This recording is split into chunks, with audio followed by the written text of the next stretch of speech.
Catholic Bishops Conference of the Philippines or CBCP makabungog ang inyong kahilom sa mga bugat nga isyu karon sa panasod. Asa na mo?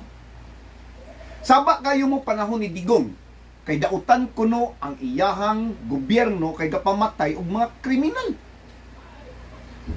Hilom lagi mo karon panahon ni Bongbong Marcos nga ang nangamatay mga inosenteng mga Pilipino nga gipambiktima sa mga kriminal.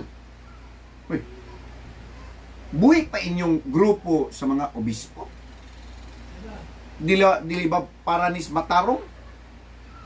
Okay. Hilong kaayo ang CBCP sa isyu nga gihimong makililimos mga Pilipino pinaagi sa ayuda.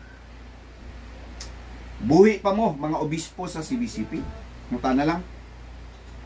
Hilong kaayo nga ginihilabtan ang mga pundo sa PhilHealth. 62 billion pesos. Patakabalo asa to niyan to. Reserve fund sa PDIC 117 billion pesos. Gold reserve nga gibaligya nga minghalin og 29 billion pesos. Wala man ta pahibal asa ni adto ang kwarta. Buhi pa mo mga obispo sa CBCP.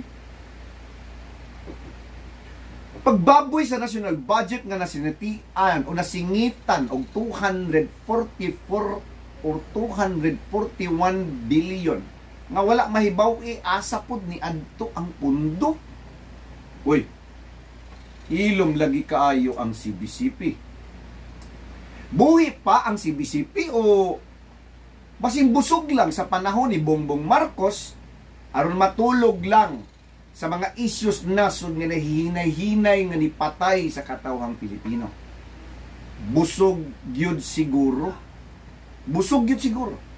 Kay sama sa bitin nga kung mabusog na, matulog, o wa na'y pakialam unsay nahitabo sa palibot.